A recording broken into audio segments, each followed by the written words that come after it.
سڵاوتان لەبێ بینەرانی بەڕێز و خۆشەویستی کەناڵی ئەسمانی پەیام. لە ئاڵلقەیەکی نوێی بەرنامەی ڕازی تەمەن و لە بەشی دووەمی بەرنامەکەمان لەگەڵ بەڕێز مامۆستا نووری فارس حەمەخان زانای پایابەرزی هەرێمی کوردستان پێتان شادەبمەوە. مامۆستاگیان زۆر سپاس بۆ ڕەخساندنی ئەم ئەڵلقەی بەرنامەکەشمان و ئەم دەرفەتەی کە بەیەمەت بەخشی زۆر سپاس دەکەین. سپاس بۆ خۆ بۆ ئێوەش ئینشەڵڵا زۆر سپاس مەمنون. مامۆستاگیان لە ئەڵلقەی پێشوو لەسەر کۆمەڵێک وێستگەی ژیانی جەنابەت تاو کاتێ دەبیتە مامۆستای ئاینی یا مەلای ئاینی باسمان کرد. پێم خۆشە ئێستا لەسەر قۆناغی مەلایەتی جەناب و سەرەتا دەست پێ بکەین ڕۆڵ و پێگەی زانایانی ئاینی لەو سەردەمەی کە تۆ بوویتە مەلا و وێزگەکانی مەلایەتیت لە مزگەوتەکان باسم بۆ بکەیت. وەڵی پێشەکی بۆ ئەوەی کە بزانین مامۆستا و مەلا لەو ڕۆژگارایە کە من ئاستانەکەم چۆن بووە. من لە عربەت بووم، مامۆستا مەلا قادری عربەت لەوێ مەلا بوو لە عربەت. ئەو ئەوختەش عربەت وەکو ئێستا نەبوو، بڵێ وا گەورە بوو بێ و بچووکتر بوو. بڵێ مەخفەرەکە هەر ئەو مەخفەری ئێستا بوو، مدیرێکی لێبوو پیانەبوو مدیری عربەت. هەموو هەفتەیەک کۆمەڵێ ئەوانەی کە داوایان هەبوو، داوای مەسرە بنیشکات ئەم لەو زەید لە عەمر و عەمر لە زەید و ئەمانە مەشاکلی کێشەی ناوخۆیان هەبوو. مدیری ناحیە لەگەڵ دوو پۆلیسا ئەهاتن، مامۆستا مەلا مارف هەبوو، غەریق ڕەحمەتی خوا بێ باوکی مامۆستا عەبدوڕەحمان نەورەسی کە وەزیری عەدل بوو لە سەردەمێکە. ئەو وەختە ئەو لەوێ خەستەخانەیەکی لێ بوو، مامۆستا مەلا مارف مەسئولی خەستەخانەکە بوو. ملاحەزە فەرمون بە سیفەتی ئەمەش کە مەلا بوو، یعنی نەک مەلا بوو بەڵێن پیانەوە مەلا مارف بەو شێوەیە کە پیاوێکی متەدین بوو. مدیر ناحیە ئەوی لەگەڵ خۆیان هێنا بۆ لای مامۆستا مەلا عربەت مەلا قادری عربەت. ئەم خەڵکە ڕایان ئەگرتن وەکو برەی بۆ مەحکەمە. مامۆستا مەلا قادری عربەت غەریق ڕەحمەتی خوای لەبێ هەر بە بەرچاوی ئەوانەوە لە حەوزەکە حەوز بوو، دەستنوێژێکی جوانی ئەگرت، بەرماڵێکی ئەهێنا، قورئانێکی ئەهێنا، دوور کە نوێژی وڵحای ئەکرد. ئەمجا لەسەر قورئانەکە یەکەیە کە بە بەرچاوی مدیر ناحیەکە و پۆلیسەکان و مامۆستا مەلا مارفی هینەوە کە مەسئولی مستەشفاکە بوو، مدعیەکە و مدعا عەلەیەکە و شایەتەکانی سوێن ئەدا و دوایی حکمی ئەکرد مەسئلەکە وایە یاوانیە، حەقەکە لای زەید یا لای عامرە. ئەمجا مدیری شوڕتەکە مەحکەمەکە تەواو ئەبوو، ڕووی تێ ئەکردن ئەمە قسەکانی بوو، ئەمە فەرمایشتی مامۆستایە کە دەری کردووە، ئەمە ئێمە چاومان لە دەمی ئەوە قازی مەنتیقەکە، حاکمی مەنتیقەکە ئەم مامۆستایە، ئەوەی بەجووی ناکە بەم دارە پشتی ئەشتێنم. من شوێنێکە بوو لە لای گێڵدەرەوە، ئێستا نازانم شوێنەکە ناوی چیە بەخوا لە یادم نەماوە. وتیان مەلای نەماوە، مەلاکە عەمری خوای کرد بۆ یا نەقەبوو نازانم. دەوری 30-40 کەسێک بووین، ئیجازەشم وەرگرت بوو، بێ ئیشیش بووم، بێکاریش بووم، ئیمتیحانماندا بۆ ئەو مەلایەتی ئەو شوێنە. من یەکەم بووم، کە یەکەم بووی معناوایە تۆ لەو شوێنە تەعین ئەبی و ئەچی لەوێ ئەبی بە مەلا و ئیتر لە بێ ئیشی و لە بێکاری لەسەر ئێشەی بێ ئیشی و بێکاری ڕزگارە دەبێت. سوبحان الله، وا حساب نای شتەکان بە شێوەی گلەیی ناگێڕینەوە، با نەوێ بە گلەیی. ئەو وەختە بڵێن لە ئاخر و ئۆخرا شتێکیان دانابوو، منیش ئاگام لە خۆم نەبوو، جامانم بەسەرەوە بوو، مێزەرەکەم نەبەستەوە ئەو ڕۆژە. ساڵێن تۆزێ قژە و دیار ڕاشتەچووم لێرە تۆزێ قژەکەم دیار بوو. ئای وەڵڵا بابە ئەمە گودیلەیە بە عەمەلی ئیمامەت نایە. لەبەرەوە تۆزە قژە لەبەر ئەو تۆزە گودیلە علامەتی شەلاتیە قسەی خواردێ. وەڵا وەلحاصل ئەمەیان لێ کردم بە کێشە کۆرە بابە ئەچم سەرم سفرەکەم ئێستا بە بەرچاوتان تێ نابێت تەواو. ئەو لە مقابلەکە دەرنەچووم. ئیتر منی ژۆکو بڵێ لەوەوە دڵم ئێشا بە حەقیقەت خواخوام بوو بۆ شتێکی کە سوبحان الله ئەمەشتان بۆ ئەجێڕمەوە. ڕۆژێکیان ژنم هێنا بوو، بێ ئیشیش بووم، زۆر بێتاقەت بووم.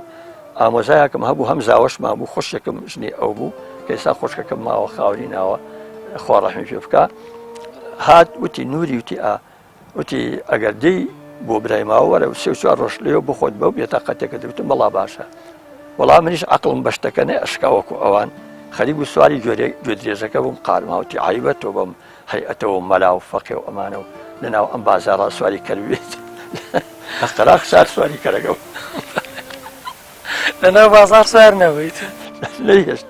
مامۆستا ڕۆیشتین گەیشتە بەر مزگەوتی شێمەحموو ئەم شێمەحمووی کە ئێساماوە وتم قارەمان تا قارەماوتی ئاوتم بۆ ئێستا بچم خەبەریشان بدەمێ کە من چووم بۆ برایماوە ئەگەر دنیا شتێک بوو ئەمانەتی وەڵا باشە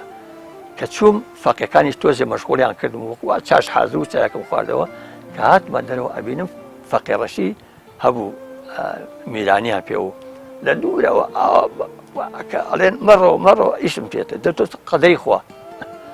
وەڵام منشت بزانم فەقی ڕەشی و چییە کە هاتم وتم چییە وتی وڵات داوای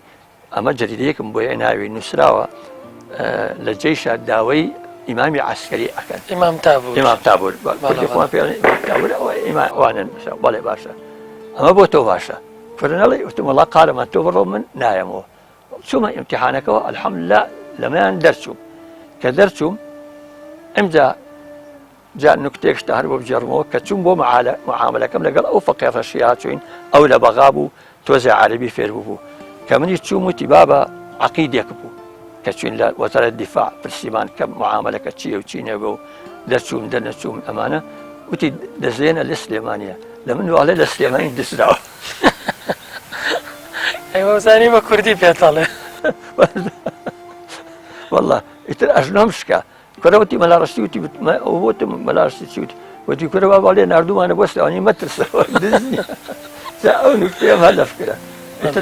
ئەوەسا ئیمام تابوریشی چی بوو کە تۆ بووی بە ئیمام تابور والله ئیمام تابور تاوەکو زمانی مەلەچی و هینتریش لە ئەو وەختە ئێمە قسەمان لە ئەم فکرەیەکی عوسمانلیەکان بووە دین لە زمانی عوسمانلیە دەورێکی باڵای هەبووە بەلە حەزەکەی ئەمە شتێکی زۆر ئاشکرا و ئەمانەیە کاتی شەڕ و جەنگ و ئەمانە ئەگەر تەشریعێکی ڕۆحی نەبێ خەڵکەکە خۆی نادا بە شەهید بوون بەلە حەزەکەی ئەمە لە ناحەیەوە خۆی لەم دوایە کردویان بە تەوجیهی معنەوی یعنی ئیمام لەوێ هەموو وحدەیەکی عسکەری کە حسابی بواە ئیمامێکی عسکەری هەبوو هەفتەی 4-5 جار مەسەلەن هینی بۆ ئەکردن نوێژی بۆ ئەکردن مزگەوتیان هەبوو محاضەری بۆ ئەدان ئیمجا مەکتەبێکی تایبەتی خۆی هەبوو ئەوانە وەکو ئێستانە بوو برێ هەموو خەڵچێک مۆبایلێکی پێ و ئەمانە جوندیەکان نیان ئێوە بسن لای زابتەکان و لەم لەوە شتی حاڵی خۆیان بکەن ئیمامیش بە سیفەتی ئەمین لە مزگەوتەکە نوێژی لەگەڵەکەن و تۆزێکی نتیان هەیە ئاتن کاغەزێ شتێکی بۆ ئەنووسین بە شێوەی گشتیش ئەرزاقی عسکەر و مەسکەر و ئەمانە کە پەیوەندی بە دزی و بەوە ئەبێ ئیمامەکە ئەگەر ئەو موافقەی لەسەر نەکردایە ئەرزاقەکە تەسلیم نەئەکرا ماوسا هەر تەوان جەناب و لە کۆمەڵێک مزگەوتە مەلایەتی و پێشنوێژی و کردووە بۆ خەڵک بەڵام یادگاریەکی تۆم خوێندەوە لەسەر پەرستشەکانی خەڵکی لە مزگەوتی گەورەی سلێمانیە تەنانەت لەو یادگاریە باسیەوە کە ئەو کاتە چەند بە ڕۆحی بووە خەڵک ینی عیبادەتی ئەنجام داوە بەڵام ئێستا بەشێک لە ئاهلی مزگەوتەکان کە نوێژ خوێن و لە سەفی یەکەمی مزگەوتیشان بە ئاهلی تەفرەقە ناوە بیت ئەو کاتە چۆن بوو ینی چۆنە تا ئێستا تۆ بەشێک لەو خەڵکە پیانەڵێ ئاهلی تەفرەقە هۆکاری ئەوە چییە مامۆساجە بێتە سەر حەقەتەکەی مامۆستا بە کێشەکە وەکو خۆی بڵێ من ئێستا خۆم ئەڵێ لە علم منطقة ئەیخوێنێنە جەمع بین الضدین مستحیلە دە من ئێستا خۆم هەم سۆفیم هەم سەلەفیم چونکی ئەوەی کە تەسەوف بێ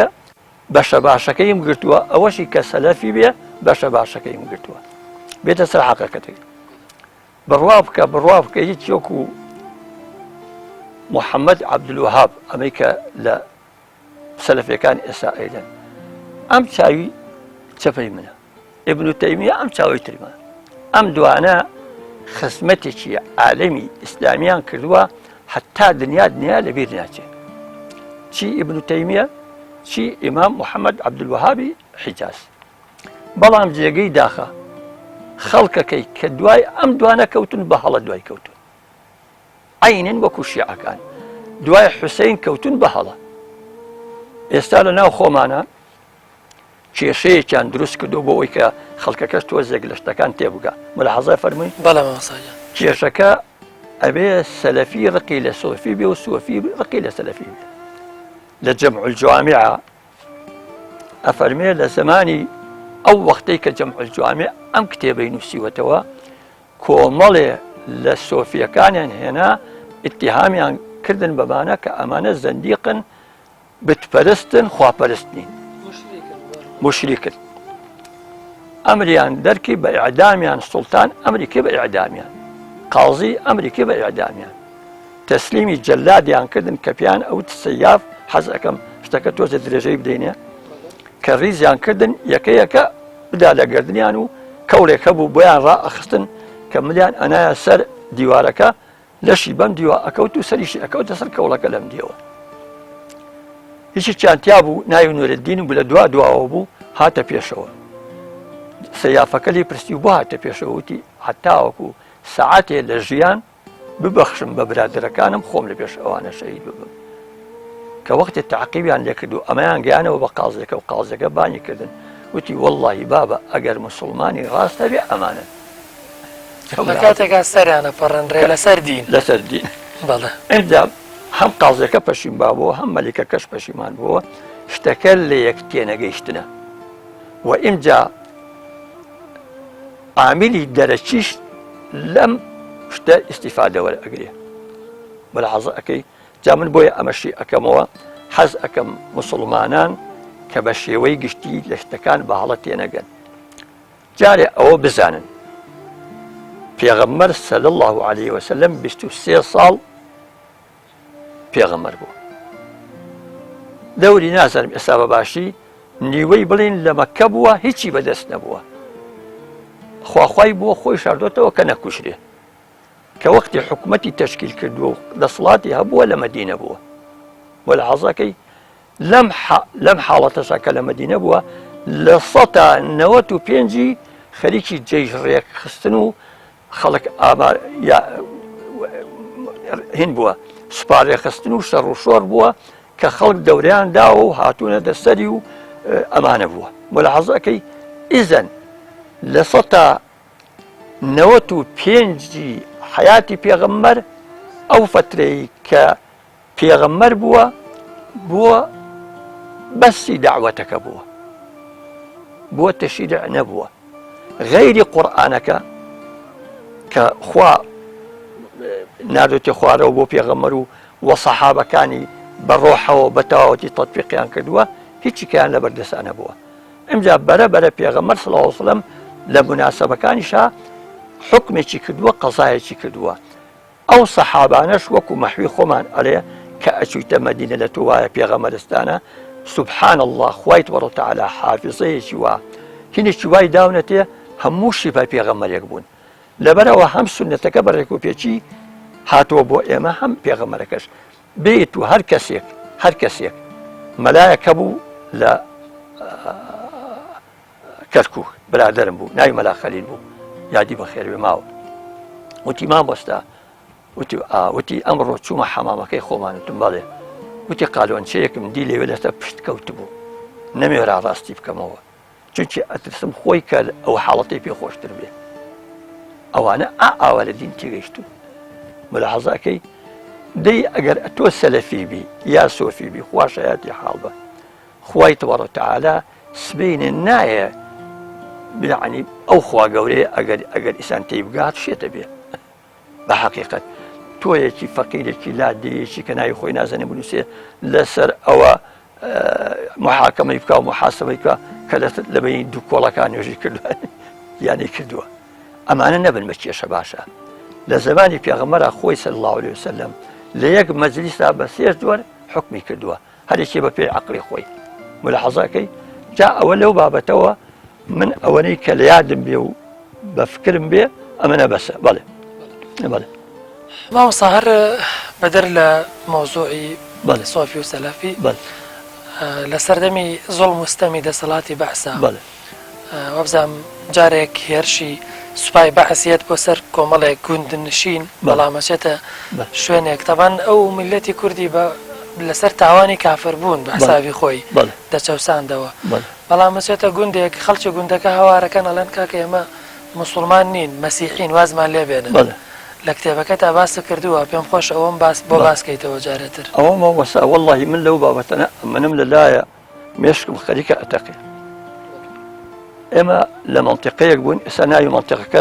چونکی شتەکانم بەرەبەرە لە فکرشێتەوە قسەی خۆما بێ تەقەدومیان کرد کە تەقەدوم ئەکرا منطقەکە حتا بڵێ سەختە مامۆسا داڕ و بەرد و شاخ و ئەمانە لە پێشەوە مەجەستێویەکیان لەگەڵا بوو مەجەستێوی یعنی ئەو کەسەیە کە سەر بە چییە تەیارانە قاعدە جێویەکەیە بەڵام ژینی پێ لاسلکی ئەمانە لەگەڵ تیارەکە قسە ئەکا کە تەوجیهەکە لە کوێ بدە و کوێ سەدیقە و کوێ عەدووە ئەگەیشتە هەر دەیەک دێکە مەسیحی وایە ئەو مەنتیقەیە مەسیحی زۆری لێ بوو قەشەکە پێشیان ئەکەوت بە جلە ڕەشەکانی خۆیەوە لەگەڵ چەند شتێکە هاتن تەوقیان لەگەڵ ئامیرەکە ئەکەی ئێمە مەسیحینین عەرەقێکی زۆریشان بۆ ئێنان بۆ جێشەکە بۆ دیاری ئێمە لە دین لەسەر دینی ئەوەنم مەمان کوشتن هەنووت ئێمە موسڵمانین ئەمە مسڵمانین ئابەجووی خۆم بەحەزە ئەەکەی کورە گەلێ جار نوکتەیەکستا بۆ جەڕەوە وەل حاصل کورت و پۆخت ئامیرەکەش بە مەجەزدەویەکەی ئەوت بڵێ بە تیارەکە لەو دێ بڕۆنەوە ئاڵای سپی هەڵکەن لەسەر کەنیسەکەتان لەسەر گوندەکانتان تەقەتان لێ ناکەین و ئێمەش دین ئیسراحەتی لای ئەوە ئەەکەین و دوایی ئەچینەوە بۆ غەزای خۆمان بەحەزەکەی دێ مەسیحیەکە یەک بە یەک بە چاوی خۆم ئەمبینی لەو مەنتیقەی باڵتوفە و زاخۆ و ئەو ناوە ئەوانە کەس دەستی بۆ نەئەبردن ئەمجا ئەوانیش قەشەکە ئەچوو جاری ئەدا بەناو دیەکە هەرچی عەرەق حەزرە بیهێنن بۆ جێشەکە ئەیان هێنا ئامیرەکەش بە عەدالەت عەرەقەکەی لێ بەش ئەکرد ماوەسا ئەڵێن جارێ بەشی تۆی شەیە بەشی منیش عەدالەت معنای چی منیش هەر زابط بووم بەئەتیبار بەڵێ لە حەزەکەی بەشی خۆت عەرەقەتەکە دووەرە گردسان لێ نەئەدا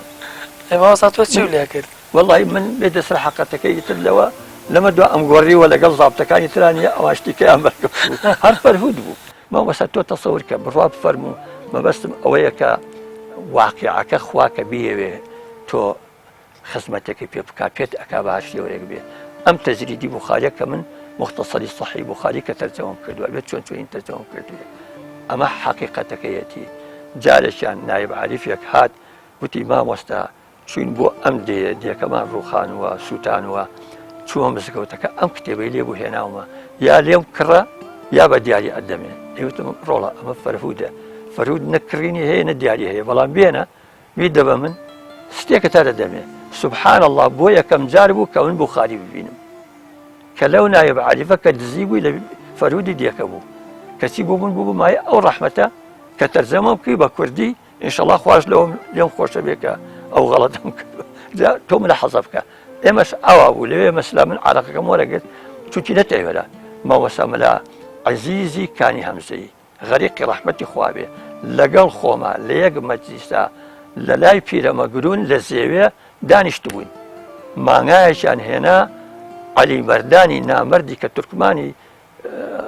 داقوق بوو سەری بڕی جەرگوسیەکەیان هێنا بۆمان ئێمە زوباتەکان بۆ نانی بەیانی کە پیانەوە ڕێیۆک بەلا عەزەکەی مامۆستا مەلا عەزیز دێی نەخوارد وتی بۆ ناخۆی فڵان وتی ناخۆ چی بخۆم وتی پیرێژنەکە نا خۆندرەکانی باش کردی تی خواشکە بەم ئەو مانگایە دوو هەت کچی هەتیوی پێ بەخێوەکەم وەڵا بشتم کوژن نایخۆم من ملازم سامیەکە بوو یادی بەخێر بێ ئێستا بڕۆ ناکەمەوە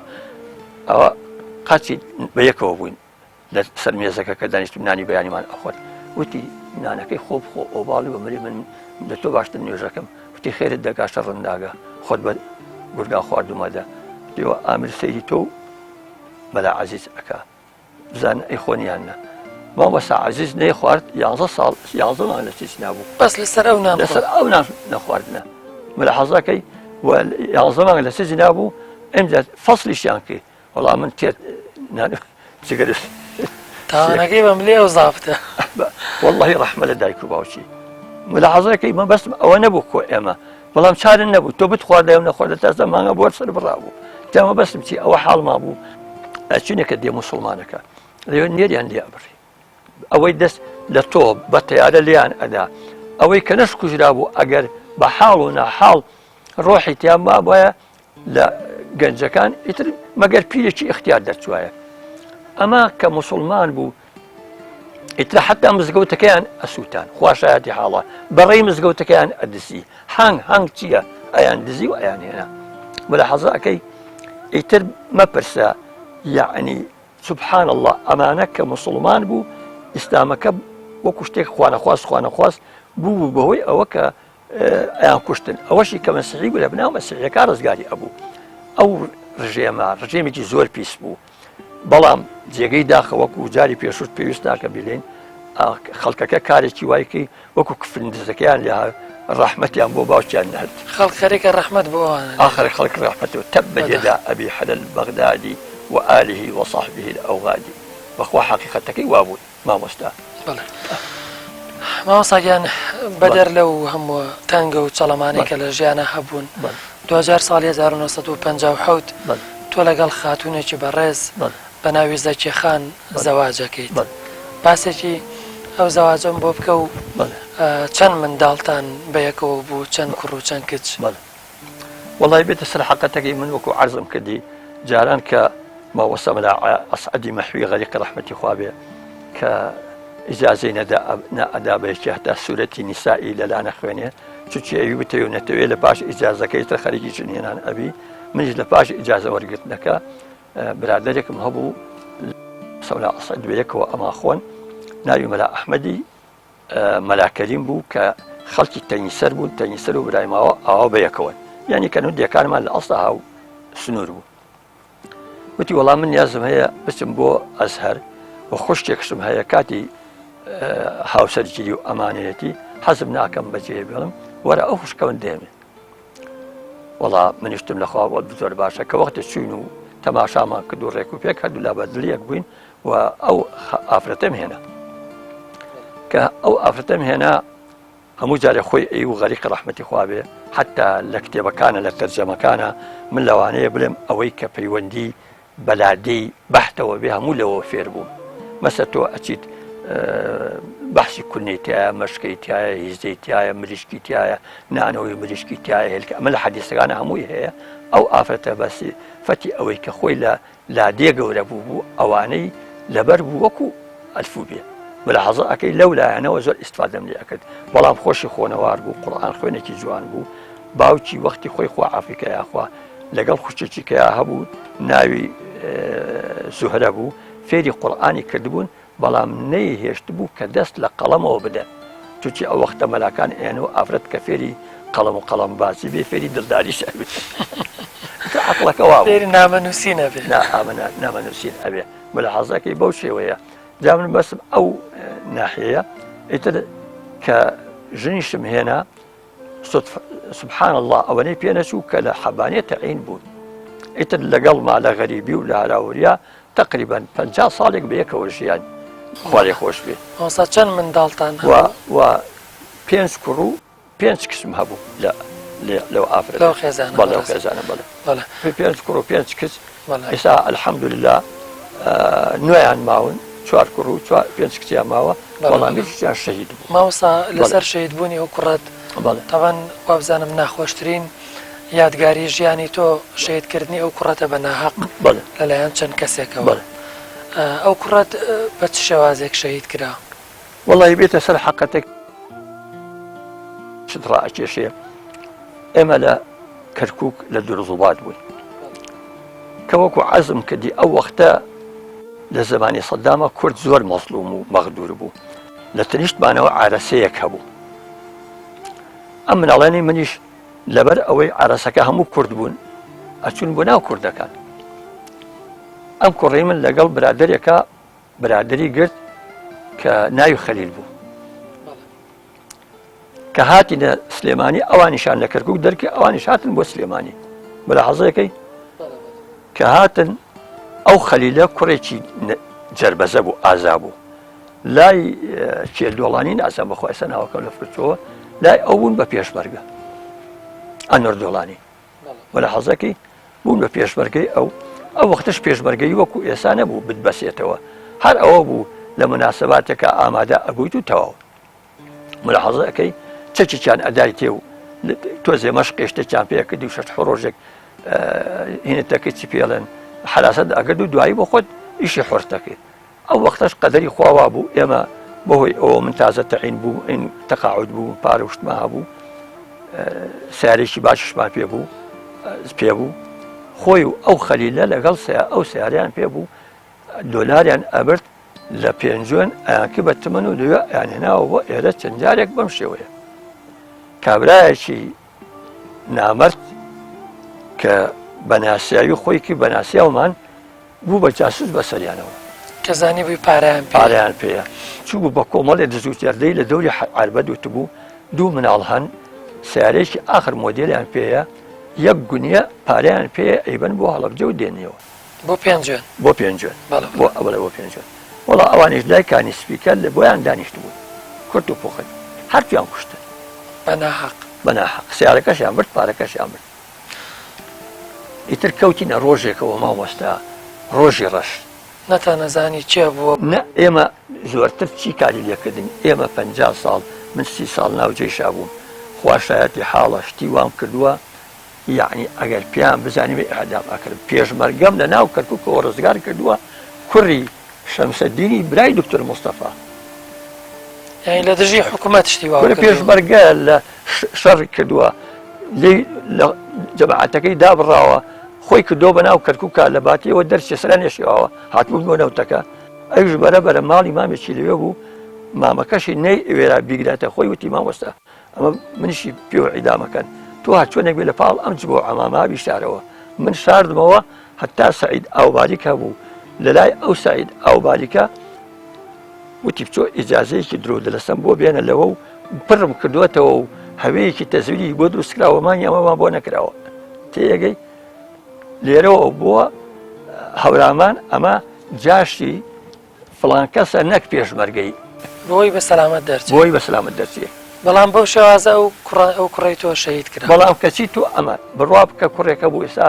نەوزادی دابوو نەوزاد قەزاز هەبوو مدیر تەربیەک لەرە نازەم سعیدیان پێ و ئەمە زاوی ئەو بوو لێرەوە کابرایەکە بوو کە بابچی کاغەزی ئەومان بردوتە بەسرە و جوابەکەمان هێناوەتەوە ئاوا ئیشتوانەکەی دکتۆر مستەفا و محەممەد شەریف و ئەمانە هەموو لە سجنا ڕزین لەگەڵ کاک حەماعەلی و ئەمانە کەچی ئێمە کە هاتینەوە ئێرە وەکو مار وەکو دووپشکی عربەت کوڕەکە لە باتی هەموو شتێک ملاحەزەکەی مامۆستا ئەڵێن دوای ئەوەی کە تۆ ساڵانێک تێپەڕێ نازانی ئەم کوڕەوچێ شەهیدی کردووە ئەلە ڕۆژێ لە مزگەوتی عەرز بکەم بەڵێ ئەمە نەک ئەوەی تێپەڕی نەکەی 2 ساڵ ئەو پەڕەکەی ئەوانە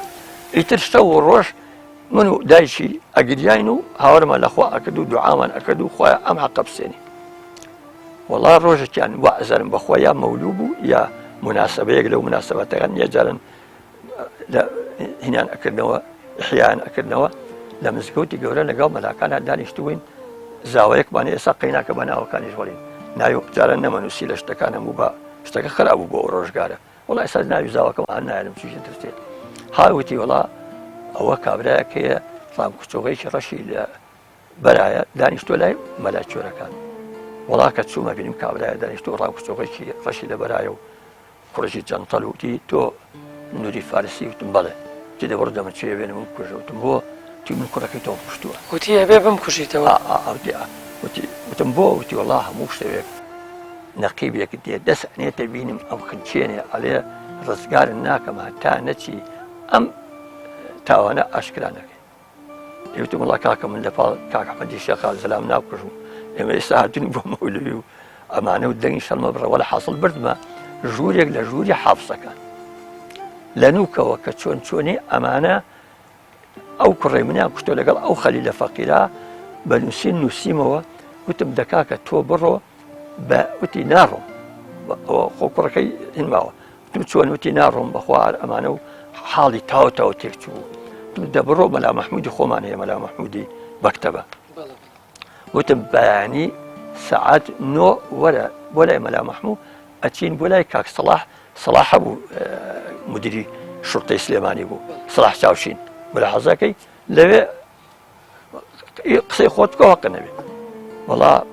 کە هاتمەوە لە ماڵەوە وتم حاڵەم وتی وەڵا ئێستا ڕای کرد و کوڕەکان ڕایان کرد بۆ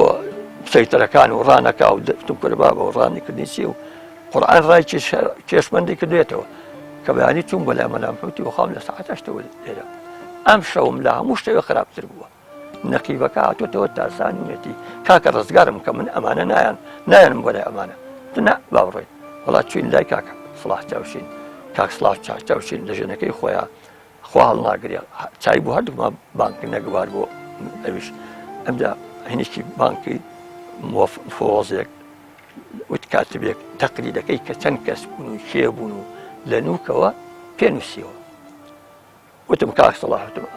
وتم من لەم لەحزەیەوە گردنی ئەم کابرایەم ئازاد کرد ینی لە حەقی خۆت خۆش بوویت لە حەقی خۆم خۆش بووم هیچ داوایەکم نییە لەسەری ئێوەش ئازاری مەگرن و ئێمە ڕۆژانە مەسرەفەکەی نان و ئاوی بۆ نایانی نەوەکو بمرێ بڵێن ئەمە ئەوان دەرمان خواردیان کردووە بەڵام کامەرانی کوڕم ڕۆژانە پارەی بۆ ێنێ بۆی سەرف کرد تا لە سزنابێت تا لە سزنابێت تا ئەدرێ مەحکەمە ئەمانە و ئەم کابرایە سبحان الله دواییش باوکەکەی هات وتی طبعا قاتلەوە بەگاڵتە تۆ لێشی خۆش بن حکوومەتە بەشی خۆی سزنیەکە عریزەیەکم بۆ نووسی لەگەڵ باوکەکەی هاتچوون بۆ لێ قازی وتم من ئەمە هیچ داوایەکم لەسەر نییە بەش بە حاڵی خۆم چونکی دوانیان کوشتووە ئازادم بکەیت ئەوەش دایکی خەلیل ماوە بڕۆن ئەو ڕازی بکەن و ئیتر ئەوش کەیفی خۆیەتی لەلایەنی منەوە من ئەو کابرایم ئازاد کرد دوای گردن ئازایی تۆ ئەو ئازار و شتەی لەسەر ما ئەو خەوبینە نەما ناوەڵای چی لەسەر نەما ئەوە حەقیقەتەکەی چونکی لەمە دوا خۆی یعنی من لە محکەمە شەردیمان کە ئەو وەختەکە محکەمەیان کردنەوە چونکی یەک دوانی سبحان الله هەموویان کوشران یەکێکیان دوانیان لە ڕێی هەولەر کوژرا هەر لە فەرهودیە یەکێکی ئەنجام لە حەزە بکە ئەوەنە ڕۆژێکیان لە تەعزیەکە دوو کەس هاتن لەلای شارە زوورەوە نەمەزانی ئەمە چێن بەس هەستێکم کرد کە ئەمانە لە شارە زوورەوە هاتبوون لەوانەوە ئەمانەوت بەخوا شتێک هەیە یەکی تاجول ئوسوڵم هەبوو یەکی نوسخەیەکم لە تاجول ئوسوڵەکە دانێ وتم ئەمە نوێنەری من بێ لە ماڵی ئێوە ئەگەر خۆشتان خۆنەوار نەبن هیچێک هەیە بۆتان بخوێنەوە مەلا عوسمانی گرێزەی ممکن ناویست دکتۆر عوسمان ئەو وەختە مەلای ئێوە بوو وتی ڕۆژێک کابرایەکیان هەبا بۆ ڕەبۆر ناوی ئەحمەد بۆ حاجی ئەحمەد وتی مەلا ئەمە چی لێکەم ئەم قورعانە ماڵی منی وێران کە قورعان نەبوو حەدیث بوو وایە زای قورعانە قورعانە کوڕەکەی ڕۆژی پێشووتر لە ڕێی عەربەت لە سەرسەگا کوژرا بوو یەکێتر لەو تاوانبارە لەوتر لەو تاوانبارە ئێستا ناوەکەشی ئەزانم بەس ناوەکەی نایێنی پێی ناکە خۆیان ئەزانم خوا ئەزانێ ئاوا جامە بەستم چییە ئەو وەکالەتەکە تاجل ئوسڵەکەەوە وەکالەتەکەی باشکەی تۆ چونکی ئەمە نوێنەری من بێ حتا قسەی خۆمان بێ کارێکی پیاوانەی مامۆستا مەلا عەلی برای مامۆستا مەلا عوسمانم قەت لە یاد ناچێت لەو ڕۆژە مامۆستا مەلا عەلی کە تەشریفی هات بۆ تەعزیەکەمان مەبەستم ئیشی پیاوانەیە قەت لە یاد ناچێت 6 پێشمەرگەی دانا لەوێ تێمە کاتی دڵگەرمیە و لەوانەیە بڵێم هەیە حاڵی حسابێ ئەم سەگ بابانە بێنە سەرتان خەیمەیەکیان هەڵدا لە قەبرستانێکی لە بەرابەری ئێمە ئەوسا ئەو ماڵانە نەبوو ئەلوێ 6 ڕۆژمانەوە هەتا دنیا هێور بووە ینی ئەوە بەڕاستی بۆ ئەو ڕۆژگاری ئێمە کانە و زانیان کە ئێمە بێخاوەن نین ئەو وەختە تۆ لە پاڵ کۆمەڵێ چەکدارەبی کەم نەبوو بەڕاستی بڵێ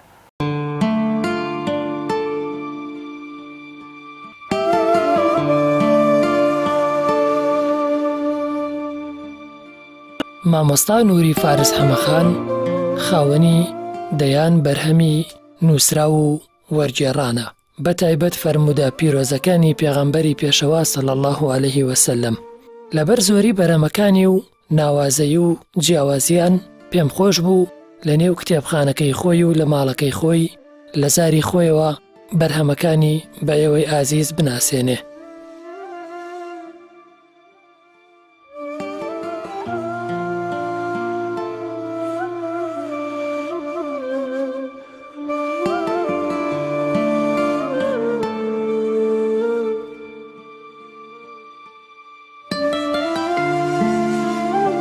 یەکەم شت کە دەستم پێ کردووە ئەم تاجول ئوسوڵێ ئەم تاجول ئوسوڵە ئەمە هی خۆی غەریقی ڕەحمەتی خوا بێ ئەمە بەرجی پێنجەکەیەتی ئەمە بەرجی چوارەمەکەیەتی ئەلعەفو ئەمە هی دانەر مامۆستا شێخ مەنسوور عەلی ناسر ئەم پیاوێکی مسریە مەلایەکی محتەرەم بە معنای کەلیمەتێکە لە دنیا نەبووە و غەریقی ڕەحمەتی خوای لێبێ لەوانەیە بڵێم یەکێک بووە لە زانە گەورەکانی عەسری خۆی و یەکێکش بووە لە ئەولیا الله بەمەسبک ئەوەیە کە تێکەڵی دنیا نەبووە یعنی کیسپی مەلایەتی بۆ دنیا سەرف نەکردووە ئەم فەرهەنگەم چۆن دروستکرد مەسەلەن هەرچی جەری دەم ئەخۆندەوە گوێم لە خەڵک ئەگرت لە مەجالیسی ئاوادا ئەنیشتم کتێبەکانی مامۆستا مەلا عەبدولکەریم ئەپشکنی هینەکانی قازی شێخ محەممەدی خاڵ هینەکانی جێ و مکریانی هاتوو ئەم فەرهەنگەم دروست کرد ئەم فەرهەنگە هەمووی دەستنووسە خۆمە مەسلا هەرچی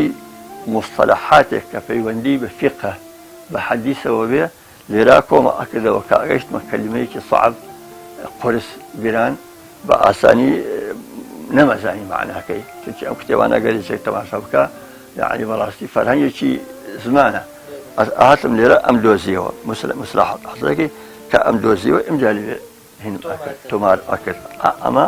سڕەکەیەتی بەم شێوەیە ئەمە علامەتی تجديدي بخاري أما علامتي أما ما وصلش مش عبد الكريم مدرس أما علامتي وجيز ككتابك لما نقل كلوا وأويستي قامها بيبا وشاكاش وشيء رسوشينيا وشيء كتابية وركوبيك أما شبم شوية جاي داخل هلوكو جاري قلتم عزم كلن أو وقت إما هن نرخي من جمان أساني أما صحيح مسلمة أنا فيش برجي آوايا ئەمانە یەکەم جار کە چاپ کرەوە تەبەن ئەوە بۆ شێوە بەس ئەوە چاوی پێنجەمێتی ئەو تاجل ئوسولەکەی چاوی زۆر کراوەتەوە بەڵێ ئەمەش صحیحی مسلم هەژی ئەوەیە بزانین ئەگەر صحیح بوخاریەکەش ئەمە تەجدیدەکە ئەمە صحیح بوخاریەکەیە ئەمەش بوخاریەکەی بەس ئەمەش پێنجن دیارە بەلکانەکان ئەم بلوغ المەرامە ئەمە هی عەسقەلانیە ئەم ئیمامی عەسقەلانی لە هی نەوسەتەکانە پیاوێکی زۆر زانا بووە مەشهور بووە ئیتر لە قیممەی حەدیثە ئەم عەسقەلانی مەشهورە صاحبی فتح الباری کە خۆیان ئەفەرمون زاناکان لا فتح بعد الفتح لە پاش فتح الباری شەرحی حەدیث حرامە کەس بیکە یعنی بە عەرەبی ئەمە ئەو هنا جا ئەم مامۆستایە کە خۆی ئەمەنە زانا بووە شەرحێکی صحیح بوخاری کردووە ئەمجا هاتووە ئەو حەدیثانی کە پەیوەندیان بە ئەحکامی فیقیەوە هەبێ لەم کتێبا خۆی کردوێتەوە ئەمە سێ بەرگە ئەمە بەرجیوازم ئەمە چەنە ئەمە دووەکەیەتی ئەمەش سێکەیەتی مەلاحەزەکەی ئەمەش بلوغ المەرامەکەیە ئەوە کەمادەما بۆ حەدیثەکان لە ئەوڵەوە بەستا دەستی پێ کردووە دوای ئەوە صحیحی بوخاری دوای ئەوە صحیحی مسلم دوای ئەوە بلوغ المەرام ئەمانە هەموو بەس ڕیاض صالحینەکە مەسەل ڕیاض صالحینەکەش پێنج چوار بەرجی ئەوە چوار وەرگە بەڵە ڕیاض صالحینەکە ئەمە حەدیثەکان تقریبا تا ئەندازەیەتەوە دوای ئەوە فقهی ئاسانم تەقین کرد فقهی بە جێڕان لەوێش کتێبێک لێیەتی فقهی ئاسانەکە نەمان هێنا قەیناکە ملاحەزە ئەەکەی ئەو فقهی ئاسانەکەش سێ بەرجی وەکو ئەمەیە ملاحەزەکەی سێ بەرگی وەکو ئەمە فقهی ئاسان بە کوردی هێنم کرد کوراوە کوردی ئەمە عروزی کوردیە ئەم عروزی کوردیە یعنی چیم کردووە مەسەلە هەرچی ئیستیقڕائێکی شیعرە کۆنەکانم کردووە هی نالی هی مەحوی هی صافی هی وەفایی هی گۆران ئەوانەی کە شاعری گەورەی قانع خوا عەفویان کە هەمویان غەریقی ڕەحمەتی خوا بن هەمویان ئەو شاعرە کۆنانە هی مەولەوی هێناومە هەمووشی دیوانەکانم هەیە ئێستا پێویستە کە لە مەکتەبەکە مۆجودن بەس ڕۆژمان تاقەتمان نییە و ئەمانە ئەمجا لەسەر ئەو شیعرە کۆنانە هاتووم عروزێکی کوردم داناوە دوو بەرژی ئاوایە ڕۆژێک ئەوێ ئەم کتێبە ئەوێ بە سەرچاوەیەکی گەورە بۆ پیادەکردنی شیعری عروزی لە زمانی کوردیە چونکی من ئەوەنەی لەگەڵ ئەما خەریک بووم بڕوا بکە تاقی تەنها هەموو جارێک خێزانم خوا عەفوکە غەریقی ڕەحمەتی خوا بێت ئەو هەرم و بەحری ئەوەی و بەحریەوی نەکەوێت لەناو بەحرێکەوە بخن بەڵێ ئەمە ئەوەش عروزی کوردیەکە ئەمە پاشکۆی لؤلؤ والمەرجانەکەیە ئەمەش لؤلؤ والمەرجانەکە خۆیەتی ئەمە ئاخر چی پێڵێن کتێبی حەدیثە لە بابەتی حەدیث ملاحەزە فەرمووین ئەمە کراوە بە کوردی ئەمە کوردی ئەمە لؤلؤ والمرجان خۆی یەک بەرگە لەوێ شەیە لؤلؤ والمرجانەکە بەڵام تۆ کردوتە بە چەند بەخوا ئەزانین چۆ ئێستا ئەگەر خۆماشتەکە ئەمە حەوت بەرگە ئەمە شەرحەتی خۆتی تایە یا بەس وەرجێڕانە نە ئەمە خۆی یەک بەرگە بەس من شەرحم کردو بە شەرحێکی ڕێک و پێک ملاحەزە ئەەکەی کان قەبر چۆن چۆنی ئەبێ چەندێ قوڵ بێ چەندێ قوڵ نەبێ لەکوێ بێ چۆن بێ ئەگەر ئەرزی ئەوقاف بێ ئەرزی شەخصی بێ ئەوە تەسەورکە ئیتر هەر مەبحەسێکی حساسی فقهی هەبێ شەرحێکم بە تەواوەتی بە کوردی لە هەموو سەرچاوە ڕاست و دروستەکان هێنا و لێ هێنم کردووە ملاحەزەکەی حتا بەحسی ئەوم کردووە کە مەسەلا ئایا دار لەسەر مەقبرە ئەنێژرێ یان نە ئایا ئەتوانی لەسەر چێلەکە ناوی شەخصەکە بنووسی یان نە ئەوانە هەنیشتی وردی ڕێکوپێکی کە بۆ خەڵکەکە بە شێوەی گشتی سوودی هەبێ قسەی خۆمان بێ ئەم تەسەوفە خۆی ئەو تەسەوفی کە غەزالی وتوێتی و عالمە گەورەکان وتوێتی و کاک ئەحمەدی شێخ و شێخ عەبدولقادر گیلانی و ئەمانەی لەسەر بوون و ڕابعە عەدەویەکە بڵێن لێوە سەرچاوی تەسەوف هاتووە غەیری ئەم تەسەوفەیە کە ئێستا خەڵکانێک بازرگانی پێوەکەن ئەو تەسەوفە منیش خۆشم لەوە کتێبێکی بچکۆلەم داناوە ناو التەسەوف العەمەلی تەسەوف خۆی چۆن چۆنی ئەمەنەیە کە من عەرزتانەکەم پیادە کراوە لەم کتێب بچوولکە بڕوا بکە سێ مەلا لە کەلارەوە بۆ خوا یا بڵێن لە دەوری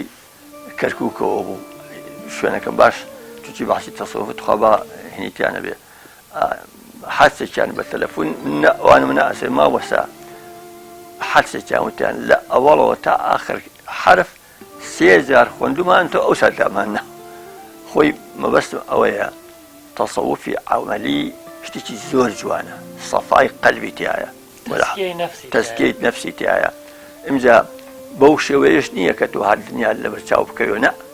یعنی تەوازونێک لەمابەینی ئەو دوانە ئەو کتێبەشم دانا ئیمجا کۆمەڵێشتی ترم هەیە کە ناوم نابوو جاشنامە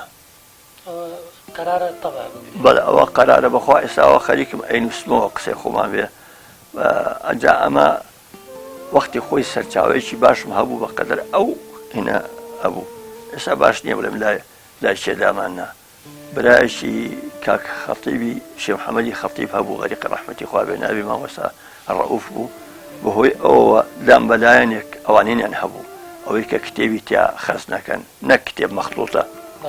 بۆی نەفەوتێ ڕەن بێ لە لای ئەوان ما بێ سەرچاوەکەی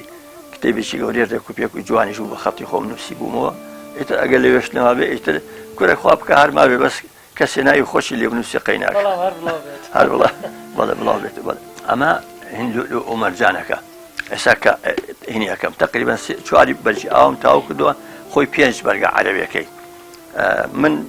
هینی بەرجێکیانم 5 بەرجی ئاوایە تقریبا وەکو ئەوە لەوێش هەیە بەس ئێستا وەکو تااقەتمان نییە هەموو کتێبەکان بێنی وەکو ئەوە وای بڵێ جا ئینشەڵڵا بە ئێستنی خوا ئەمەش تەواوەکەم ئەمە جاشنامەکەیە بەشێکە لە جاشنامە مبارەکەکە ئەمەش ئەغڵب شێعر و شتەکانم ئەللا کۆ کردوێتەوە ملاحەزەکەی ئەمە جەمع الجوامعەکەیە کە ئەمە الحەمدوللا ئەمە شەرحێکی زۆر جوانم لێ کردووە ئەو جەمع الجوامعەیە کە مەلاکان و مامۆستاکان حتا کە ئەی خوێنن ئیجازە وەرنەگرن ئەم کتێبە نەخوێنم بەلا ئیجازیان نالێتی ئەمە 2 بەرجی ئاوایە تەواوم کردووە لە کۆمپیوتەرەکە الحەمدوللا لەخوا بەزیابیە ئامادەیە بەس بە عەرەبیە ئەمە تقریبا لەوانەیە بڵێم 2 بەرجی وە ئەمە دەربچێ ئەمەش بەشێکی ترە لەو شێعر و ئەدەبیاتەی کە نووسیومەتەوە لە کۆنا ملاحەزەکەی ئەمەش ئەو بابەتەیە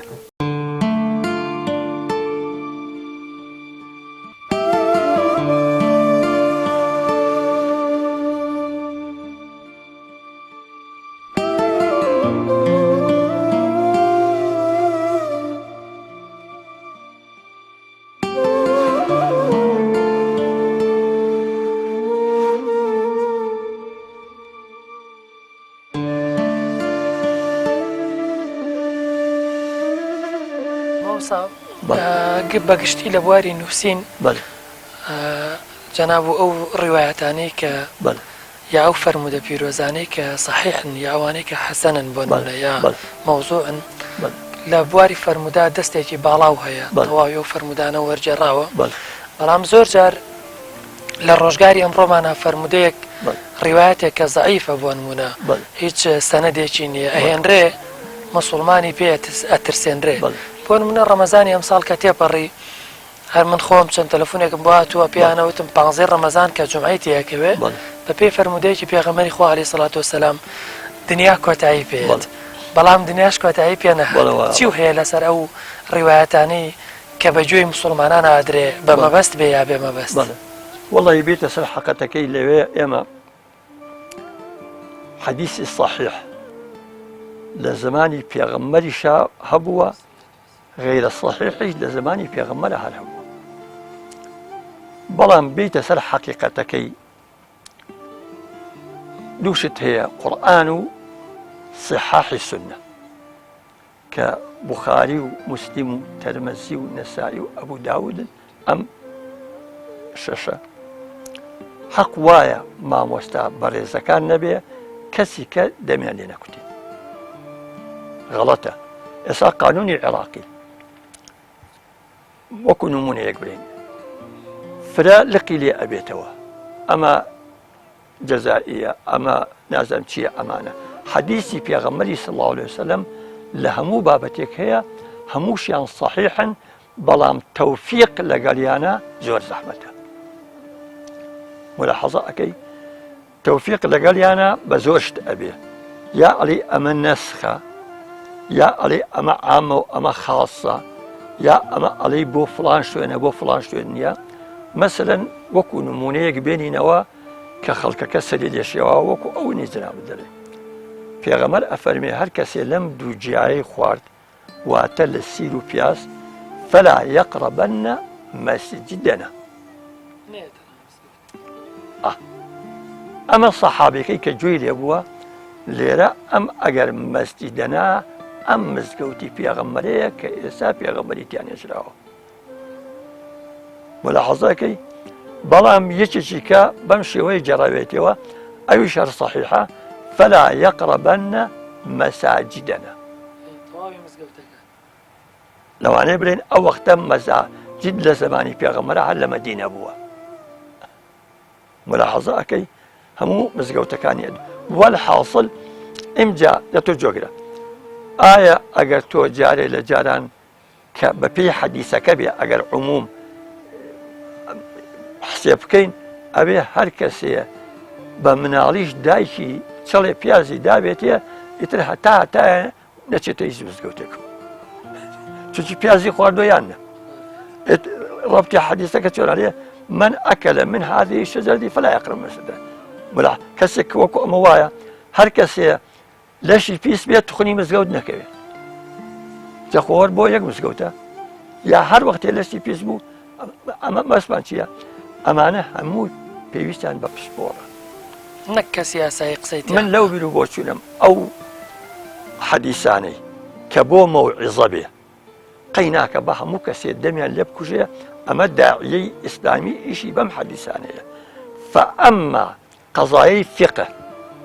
قطعيا هر كسيك خويبك بشافعي بحنفي بإمام أحمد بإمام مالك غلطك يا خويبك بابن تيمية كامو قرآن لبربوه كامو صحاح حديث لبربوه أو وقت فتوى داوة كخوي بزماني خوي عليه أو فتواني كمن أيدم لم شوار مذهب دلناتي لا مذهبي حنفي لا مذهبي شافعي لا مالك لا أحمد شتيشي نكرد وكا خوي دايتاشي به جام ببوشوني من أو خلقا تتصور كم نكتة خوش تمام بجرمه هو حزم زول نكتة روجا كان من عليك لمسجود للجمعة لا نرجع قراينا وازن نرجع عسره لمسجودي شافعي برستيش ليه برستيمو بدم ريو روشتينو جايشتينا بدل كاكا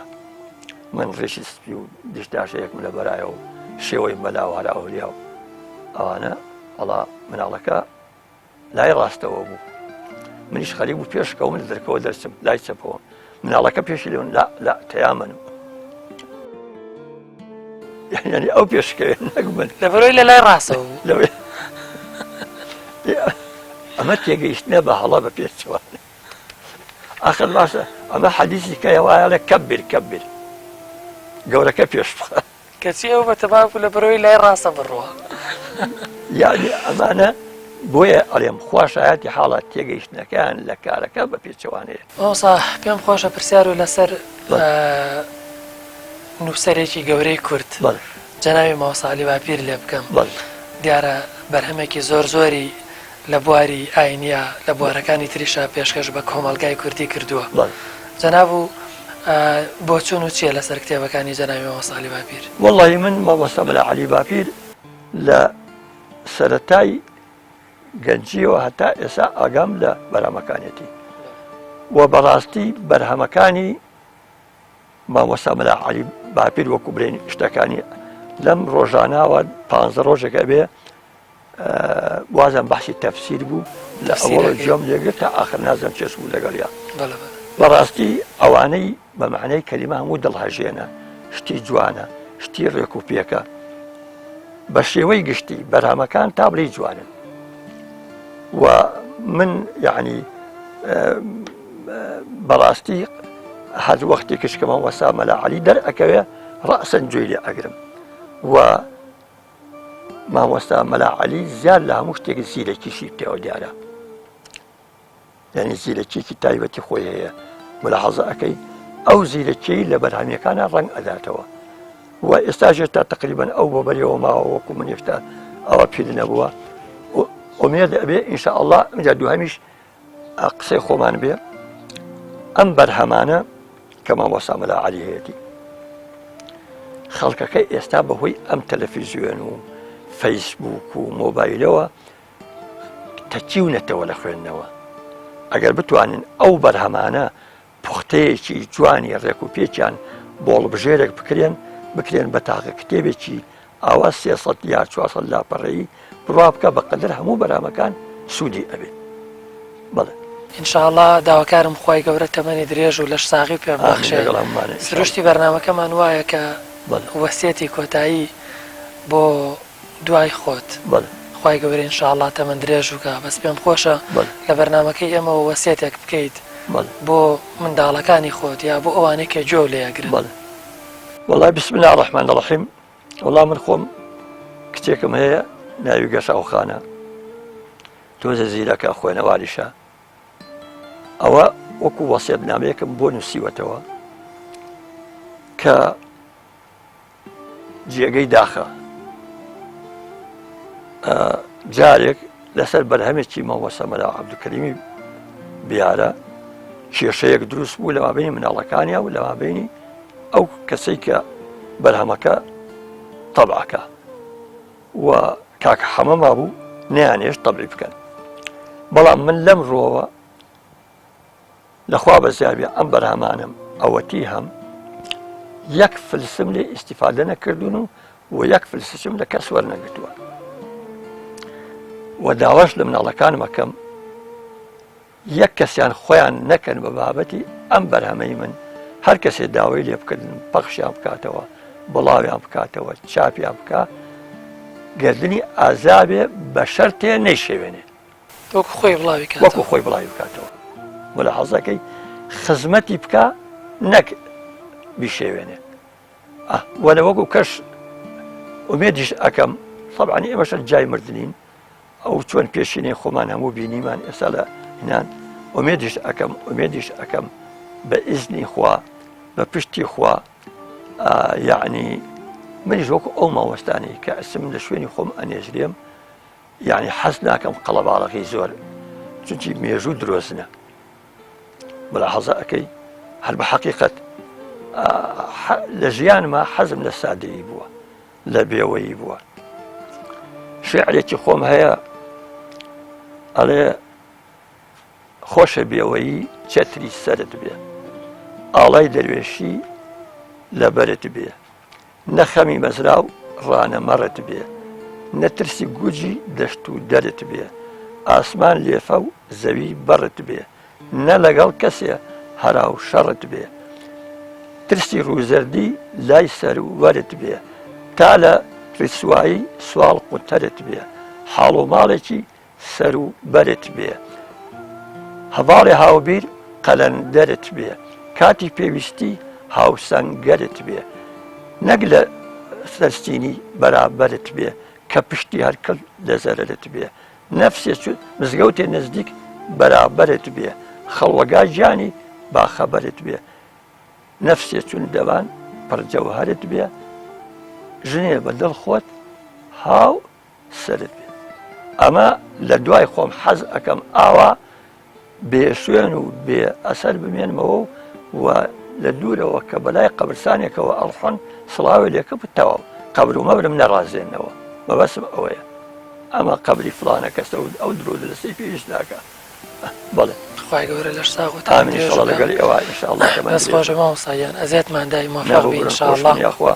ئینشاءڵڵا هەمیشەوە ئێوەش لە پەخشی ڕەحمەتا بن و خزمەتی ئاینە پیرۆزا بن و ئیتر پەنا بەخوا ئینشاءڵڵا خوای گەورە پاداشتی خێر و باتەوە ئومێدیشتا خوای تبارەک و تەعالا ئەم ژیان نامەی ئێمە بکە بە ڕەحمەت بۆ ئەو خەڵکانی کە گویان لێ بێ بەڕاستی ئێمەش تۆ تەسەور کە ئێستا من کە بە قسەکردن هیلاکە بووم بڕوا بکە لە برای ماوە هەتا وەکو شار کە ئێستا سیارە بە 2 سەعات نایگاتێ من بە سەعاتێک و 20 دقیقە بەڕاکردن گەیشتمە دەسلێمای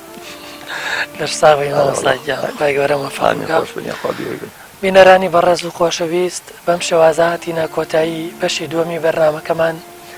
لەگەڵ جەنابی مامۆستا نووری فارس هەمەخان بیرمەندی گەلەکەمان و نووسەر و زانایەکی پایابەرزی ئاینی هەرێمی کوردستان تا بەرنامەی داهاتوومان لەگەڵ کەسایەتیەکی دیکەی هەرێمی کوردستان بەخوای گەورەتان دەسپێرم خواتان لەگەڵ